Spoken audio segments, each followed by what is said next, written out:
And when I was very young, until about the age of 6, I think, I was absolutely certain that I wanted to be a furniture remover. I just learnt the joy of that I was gaining strength and I could pick things up. And it gave me huge pleasure that I was now, although small, could pick things up and carry them. And I thought if I could do this for a living, I'd be a very happy person.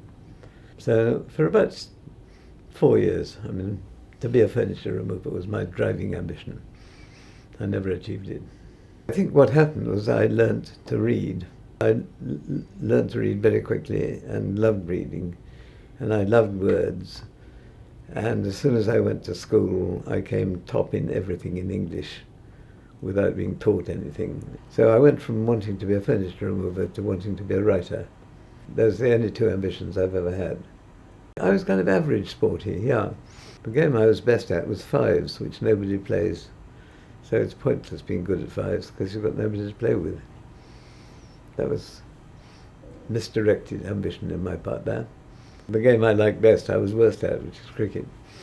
Yeah, it still irritates me. Everything that my so-called career, how it's developed, has been based on words.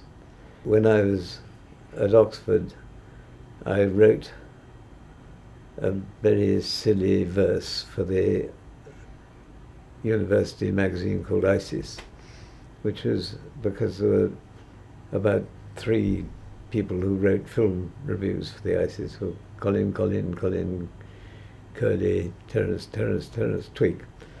And I wrote some pretty inane verse about them, as a result of which I was asked to write a review for the ETC, which is the Experimental Theatre Club in Oxford. As a result of which some of it was televised, as a result of which it was seen, this is back in 1954, on the One channel, was seen by a director of the J. Walter Thompson Advertising Agency, who, knowing that commercial television, independent television, was coming the following year, foolishly thought that anybody who had work on television knew something about television, which was not true, and asked to see me and one other person. Because I couldn't draw, he lost interest because he was the head of the art department, but said he then remembered that there was something called the copy test, and he suggested I took it, which was exactly the kind of writing I really loved, and I did the copy test and joined J. Walter Thompson and left it 30-something years later. So you can trace it absolutely directly from one rather bad piece of verse I wrote at Oxford.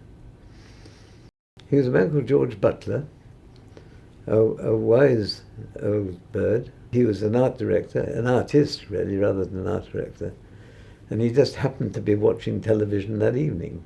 The fact that he was watching television is why I'm sitting talking to you now. If he hadn't been, we wouldn't be here. I only did 2 years at Oxford. I discovered that English literature was all about Anglo-Saxon and Latin. I mean, I should have known before I went that that's what it was, but I thought I'd given up those. I was no good at them and I didn't like them. So when I'd failed my Latin exam for the 3rd time, I rang my tutor, who's a lovely man with a slight impediment of his speech, and I said, Jim, I see I failed my Latin exam for the 3rd time. I wonder if you could tell me what my position is. And over the phone he said, well, Jeremy, I don't think you've got one. Which is true. So I left Oxford after 2 years and kept ducks. My mother was looking after a poorly stepfather in Norfolk. So I went back there and took over the garage where I slept and wrote and kept ducks and kept my mother company. It was there that I wrote the first play that I actually sold to the BBC. Wednesday matinee. Just about the time when I'd been offered the job at J. Walter Thompson, I was beginning at last to have some impact in selling the work that I'd been writing in my garage in Norfolk. And indeed, I've still got evidence from the Radio Times. It must have been of October and November 1954. The BBC, I suppose it was Home Service, might it be? And every Wednesday they had an hour-long play called Wednesday Matinee. And here it says, Wednesday Matinee presents Marjorie Westbury, The Brief Career of Mrs. Glam by Jeremy Bullmore. And the cast list. I had to leave the agency and go to a friend's flat to listen to it. I was beginning to sell work when I got my job at JWT, and then found the job at JWT so utterly absorbing and fascinating that I did write lots of other things for the BBC after that, but never as a central thing. The great thing about radio in those days was they paid a guinea a minute, and to hell with the quality. For a 60-minute play, which this was, you got £63. And whenever you tapped out on your typewriter, there is now a long pause. You think, oh, that's worth sixpence. Or we now hear the shrill cry of seagulls. You could make that last 2 bob, you know. And I think it explains Harold Pinter's